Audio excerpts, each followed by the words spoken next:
So ఈరోజు మన వీడియోలో ఒక సెక్టర్ ఎనాలిసిస్ అనేది చేద్దాం. సో మనకి స్టాక్ మార్కెట్లో జనరలీ రిటర్న్ ఎంత వస్తుంది అన్న ఒక పర్సెప్షన్ ఉంటుంది ఇన్వెస్టర్స్ అందరికీ. సో ఎంత రిటర్న్ కావాలి, సో ఎక్కువ రిస్క్ తీసుకునే వాళ్ళు దేసే నేను 1 lakh పెడితే నాకు 1 lakh అవ్వాలి 1 yearలో అంటారు. కొంతమంది ఏమో నాకు డబల్ ద బ్యాంక్ ఇంట్రెస్ట్ వస్తే చాలు అంటారు. బట్ కొంతమంది ఏమంటారంటే నాకు 15% బెంచ్ మార్క్ కావాలి నాకు అంటారు. సో ఎంత రిటర్న్ వస్తే మనకి వర్కౌట్ అవుతుంది స్టాక్ మార్కెట్స్లో. సో గత 10 yearsగా మనం మ్యూచువల్ ఫండ్స్ చూస్తే కనుక ప్రాబ్లీ 12% పర్ యానం ఇస్తే కనుక ఐ థింక్ రిటర్న్స్ ఇచ్చిన మ్యూచువల్ ఫండ్స్ చాలా చూసాం మనం. సో 12% పర్ యానం రిటర్న్ వస్తే కనుక ఎవ్రీ 6 yearsలో మన మనీ డబుల్ అవుతుంది. వేరాజ్ బ్యాంక్లో మనం ఎఫ్డీ చేసాం, సో 6% ఆర్ 8% చేస్తే అది ఎన్ని ఇయర్స్కి అవుతుంది డబుల్. సో ఈక్వల్లీ మనందరికి తెలిసిందే 12 yearsలో డబుల్ అవుతుంది అది. So which one is better, bank ఇంట్రెస్టా, ఎఫ్డీనా, లేదంటే స్టాక్ మార్కెటా? సో యాజ్ ఏ లేమ్యాన్ మనకి ఏం అవసరం లేదు, జస్ట్ నిఫ్టీ బీస్ కొనేసి పక్కన పడేస్తే 5 yearsలో వీ కెన్, ఆర్ మేబీ 6 yearsలో మన మనీ డబుల్ అవుతుంది. అయిన దాఖలాలు ఉన్నాయి, మేబీ ఫ్యూచర్లో కూడా అయ్యే ఛాన్సెస్ మనకు కనిపిస్తున్నాయి. అండ్ ఈ సంవత్సరం సెక్టర్స్ని మనం అనలైజ్ చేసి చూద్దాం.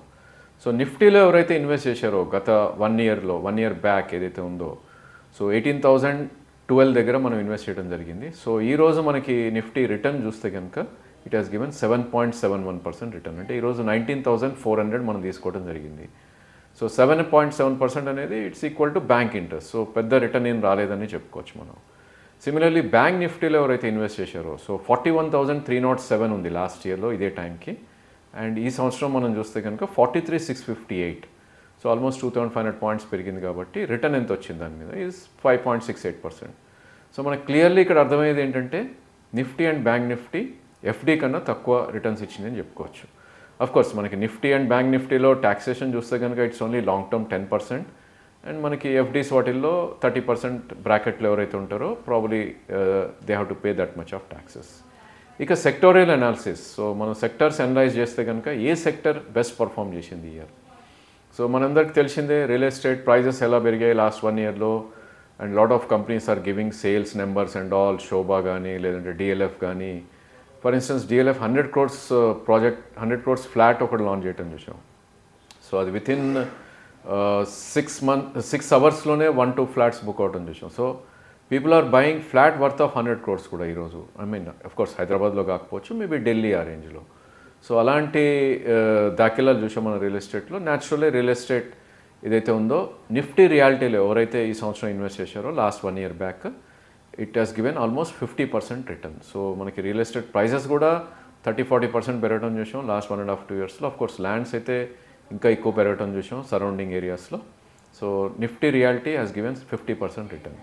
ఇక పబ్లిక్ సెక్టర్ ఎంటర్ప్రైజెస్. సో వీటిని చాలామంది ఇన్వెస్టర్స్ కానీ ట్రేడర్స్ కానీ లాస్ట్ 10 yearsగా nobody was watching. So public sector enterprises అంటే అది ఓన్లీ డివిడెండ్ పర్పస్కే కానీ క్యాపిటల్ అప్రిషియేషన్ రాదు అన్న ఒక ఫీల్ ఉండేది. సో ఈ ఇయర్ అది చూస్తే కనుక ఆల్మోస్ట్ 45% రిటర్న్ ఇవ్వటం చూసాం. So stocks like coal India కానీ ఇవన్నీ కూడా మనకి గతంలో పిఎఫ్సి, ఆర్ఈసి ఇవన్నీ డివిడెండ్ ఈల్డ్ కోసం కొనమని చెప్పేవాళ్ళు. బట్ ఈ స్టాక్స్ అన్నీ కూడా డబల్ అయిన స్టాక్. బట్ ఇండస్ట్రీస్లో కూడా ఎవరైనా ఇన్వెస్ట్ చేస్తే that has given 40% return. Of course railway stocks like RVNL కానీ ఇవన్నీ కూడా 20 rupees నుంచి 180 rupees, అంటే ఆల్మోస్ట్ 8 times అవటం చూసాం మనం కొన్ని స్టాక్స్ అయితే. సో అలాంటి kind of returns public sector enterprise ఇచ్చింది. సో పర్సెప్షన్ ఏదైతే ఉందో పబ్లిక్ సెక్టర్ ఎంటర్ప్రైజ్లో ఎక్కువ రిటర్న్ రాదు ఆర్ క్యాపిటల్ అప్రిషియేషన్ ఉండదని, ఆ పర్సెప్షన్ అనేది ఈ సంవత్సరం మనకి తీసేయటం చూసాం మనం. అండ్ మనకి బ్యాంకింగ్ సెక్టర్ తెలుసు. I think public sector banks ఏవైతే ఉన్నాయో they are done great. So ఎప్పుడైతే Kotak bank, HDFC bank back seat తీసుకున్నాయో బ్యాంక్ నిఫ్టీని కానీ పబ్లిక్ సెక్టర్ నిఫ్టీని కానీ వన్ సైడెడ్గా పబ్లిక్ సెక్టర్ బ్యాంక్సే తీసుకెళ్ళడం చూసాం. స్టాక్స్ లైక్ ఎస్బీఐ కానీ, కెనరా బ్యాంక్ కానీ, bank of Baroda, bank of India ఇవన్నీ కూడా they have done great. So ఆ ఇండెక్స్ కూడా మనకి ఆల్మోస్ట్ 44% ఇవ్వటం చూసాం. ఇక స్మాల్ క్యాప్, మిడ్ క్యాప్ మనకి చూస్తే కనుక we all know, I think last year మనం చూస్తే కనుక ఫస్ట్ క్వార్టర్లో ఆల్మోస్ట్ హాఫ్ అయిపోవటం చూసాం కొన్ని స్టాక్స్ అయితే. సో అక్కడి నుంచి మనకి పుంజుకొని లాస్ట్ 9 monthsలోనే they have gone up 3 times 4 times కొన్ని స్టాక్స్. బట్ సెక్టర్ పరంగా చూస్తే కనుక స్మాల్ అండ్ మిడ్ క్యాప్స్లో ఆల్మోస్ట్ 38-40% రావటం చూసాం. ఈ కైండ్ ఆఫ్ రిటర్న్స్ ఫర్దర్గా వస్తుందా, అది వెరీ టఫ్. ఎందుకంటే ప్రాబ్లీ మిడ్ క్యాప్, స్మాల్ క్యాప్స్లో ఏమవుతుందంటే very small money big moves రావటం చూస్తాం. ఫర్ ఇన్స్టెన్స్ ఒక మిడ్ క్యాప్ స్టాక్లో మార్కెట్ క్యాప్ 500 crores ఉన్న మార్కెట్ క్యాప్ని దాన్ని డబల్ అవ్వాలి అంటే కనుక ఎవరైనా ఇన్వెస్టర్ వచ్చి 500 crores పెట్టేస్తే it will become double immediately. అదే మనకి హెచ్డిఎఫ్సి బ్యాంక్ లాంటి stocks 1 lakh crore 2 lakh crores ఉన్న మార్కెట్ క్యాప్ని వాళ్ళు 500 crores తీసుకొస్తే నథింగ్. సో మిడ్ క్యాప్స్ని మూవ్ చేయడం చాలా ఈజీ. ఐ థింక్ అది చాలా గట్టిగా మూవ్ అవటం చూసాం ఈ సంవత్సరం మనం. సో వాటిలో కొద్దిగా కాషన్ ఈజ్ అడ్వైజ్, ఎందుకంటే most of the stock 3 to 4 or 5 times పెరగటం చూసాం కాబట్టి వాటిలో కాషన్ అనేది అడ్వైజబుల్. అండ్ ఇకపోతే లాస్ట్ 1 yearగా speciality chemicals they have gone nowhere. So probably ఆ సెక్టర్ ఒకటి నెగటివ్ రిటర్న్స్ ఇవ్వటం చూసాం. అదేవిధంగా ఫార్మా లాస్ట్ 3 years నుంచి ఏదైతే కొద్దిగా సబ్డ్యూడ్ ఉందో ఈ సంవత్సరం ఆల్మోస్ట్ 17% కైండ్ ఆఫ్ రిటర్న్ ఇవ్వటం చూసాం. అండ్ నిఫ్టీ మెటల్ ఏదైతే కోర్ సెక్టర్ అనుకుంటాం మనం, ఆ సెక్టర్లో ప్రాబ్లీ మనకి నిఫ్టీ మెటల్స్లో ఆల్మోస్ట్ అది కూడా 10 to 15% ఇవ్వటం చూసాం. అండ్ కన్జ్యూమర్ గూడ్స్ ఏవైతే ఉన్నాయో నెస్లే లాంటి స్టాక్స్, హిందుస్థాన్ లీవర్ లాంటి స్టాక్స్ అఫ్కోర్స్ స్టాక్ వైజ్ అవి కొద్దిగా నెగటివ్లో ట్రేడ్ అవుతున్నప్పటికీ నిఫ్టీ కన్జ్యూమర్ చూస్తే కనుక it has given only 7 or 8% return. So అన్ని సెక్టర్స్ కూడా పాజిటివ్ ఇచ్చాయి, నెగటివ్ ఏవి ఇచ్చింది. So service and oil sector ఏవైతే ఉందో నిఫ్టీ సర్వీస్ సెక్టర్ ఏదైతే ఉందో probably that has gone down. So దీన్ని బట్టి అర్థమయ్యేది ఏంటంటే lot of people are going for debts. So మనకి డేటా కూడా క్లియర్గా ఉంది, people are borrowing money and doing. So service సెక్టర్స్లో అది కొంచెం బ్యాక్ సీట్ తీసుకోవడం చూసాం. అదేవిధంగా oil and gas, so stocks కొన్ని stocks like maybe Delhi government decision వల్ల కానీ whatever it is they want to use electric and all కాబట్టి సో మహానగర్ గ్యాస్ కానీ ఐజీఎల్ కానీ ఇవన్నీ కూడా కంప్లీట్లీ బ్యాక్ సీట్ తీసుకోవడం చూసాం. ఆ రెండు మాత్రం నెగటివ్ రిటర్న్స్ ఇచ్చింది.